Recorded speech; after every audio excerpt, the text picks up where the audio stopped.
101.7 Lights FM. I'm speaking today with Samara Zweig, and Samara gave birth to twin girls, Tilly and Ivy, at just 28 weeks. Doctors at Hassenfeld Children's Hospital cared for the twins around the clock for several weeks. That had to be such a challenging thing for you, Samara. Yes, challenging. It was challenging. It was frightening. Usually the birth of a child is something that's wanted and exciting. I did not want my babies to be born when they were born. There was a real sense of loss and a real fear factor that came along with their birth. And the fact that they were born and born alive, which was a question at that age and development, and then even if they were alive, what it would look like during their time in the NICU, and then even the rest of their life. There were just a lot of questions and a lot of unknowns, and it was very frightening. How did you, as just a mom, manage through all of this when Tilly and Ivy were born and doctors brought them to the neonatal intensive care unit? How did you manage? I think the first 24 hours I was in denial, to be honest. My mother came into the hospital and said, "Have you seen your babies yet?" And I said, "No." And she said, "Samara, you have babies. You have to go see them." And I think I was just really afraid. I was really afraid to connect, I think, and seeing them would just make it a little bit more real. But once I did, of course, as any mother would feel, you want to do anything you can for your children. And in the NICU, there's so little that you can do. At least it feels that way. They have so many medical needs that are met by the clinical staff in the hospital. And you're sort of a bystander to their care. So, in the first couple of days, there really wasn't much I could do. And over time, they learn how to, or you learn how to, through the help of the NICU staff, you learn how you can plug into their care, the little things that you can do. But then I also tried to figure out what I could do.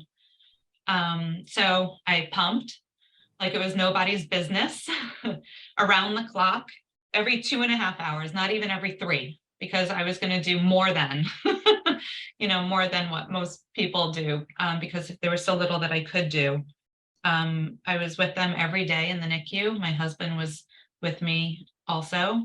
We held them. We did a lot of kangaroo care with the support of the staff. And that's when you hold the babies on your bare chest. That was no small feat. When they're so little and they're hooked up to so many things, it takes a lot of maneuvering to safely transfer them from the isolette onto a chest. And then all you can do is just not move for 3 hours while you hold them, or as long as you can, I should say, because any movement could hurt the child. Any movement could be calories wasted on their part when you're trying to keep every calorie in their body. And so I would just sit there and I would just hold them, and my husband would hold them. We'd take turns. And I would just be there every day from morning until evening. And then something else that I would do is I would, don't tell the hospital, but I would take the blankets that they were wrapped in. I would take one home every night so that I could smell them and feel like I had a physical connection to them. And I always brought the blankets back the next day. So I wasn't trying to steal baby blankets. But if I couldn't bring my babies home, I at least wanted to bring the thing that touched them all day home. So that was something else that I would do for myself to just feel more connected to them. It's so funny you should say that, because I was like, oh, I would have to smell that. Yeah. Yes. That sounds totally normal to me. Thank you. Well, how are Tilly and Ivy doing now? They are my little miracles. They're doing really well. They're beautiful. They're tall like their father, and they're strong, and they are doing really well in school, and they're involved in different sports activities. Ivy recently completed a 5K run with Girls on the Run, and Tilly just finished a season of soccer, sorry, and they are little miracles. Babies born at 28 weeks don't always thrive the way that they have, so I count my blessings every day. And having the help of this amazing facility, this hospital that cares for children, had to be just a part of that miraculous Yes. experience itself. Yes, I mean, they had incredible around the clock care from the NICU staff for the entire time, every day that they were there. Not at any moment did I worry about their care.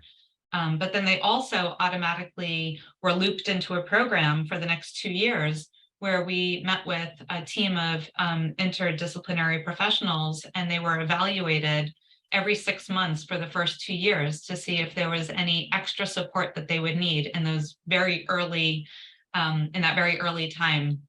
And so, the support that we got from the hospital didn't just end the day that the girls were discharged. It continued on until they got their little certificates saying saying that they were good now. They were good to move on. We were ready to separate a little bit from the hospital, although I haven't separated all that much. Well, tell us about the Sala Family Advisory Council. What impact have you had as a council member? Yeah. Sounds like you really have not separated. I have not separated. In fact, after our last visit with this follow-up team, the woman who was running the program told me about the Sala Institute Family Advisory Council and asked if it was something that I might be interested in. And it sounded exactly like something I would want to do. Of course, after spending so much time in a hospital, you have so many thoughts on, what worked well, what maybe could have been a little bit better. And then to be able to be included in an opportunity where that was not only valued, but where that was the goal. The goal was to get feedback and information and insight from parents, caregivers, and to whatever extent possible, youth who spend time in the hospital. And we have, over the years, I've been a part of the Family Advisory Council now for, I think, 7 years, since almost the beginning.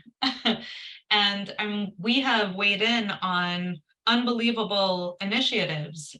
We've met with the heads of most departments. We're asked what we think from the family perspective or caregiver perspective, what new initiatives, what we think of new initiatives, what ideas we have for how to make them better. And it's the most amazing, these meetings are just amazing because everyone, you're talking about for the most part, a group of New Yorkers, so we all have thoughts and opinions, but everyone just weighs in from every possible perspective and angle on whatever it is that's presented to us. And I think that the people who have never worked, the clinicians who have never worked with the Family Advisory Council, I don't really know what they're told about us before they come in, but I feel certain in saying that no one leaves the same person after attending a meeting.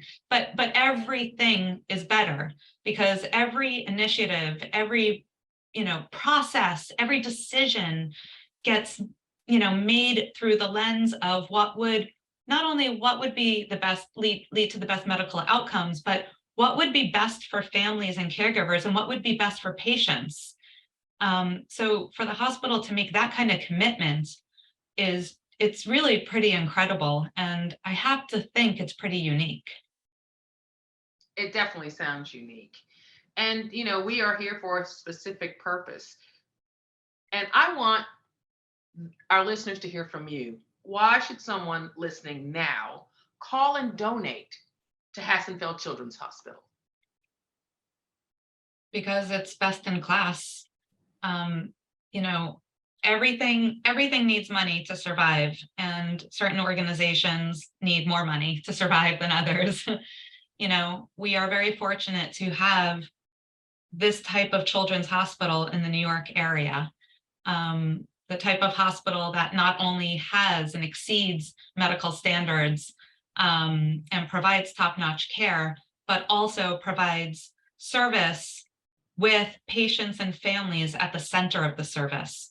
And quite honestly, I'm not living in New York City right now, but if anything ever happened, I would get in the car and drive right to Hassenfeld, because there is no other hospital that I would trust more, not only in terms of the care that my children would receive, but the support that they and we would also receive. And we have to support we have to support this hospital. We have to support these initiatives.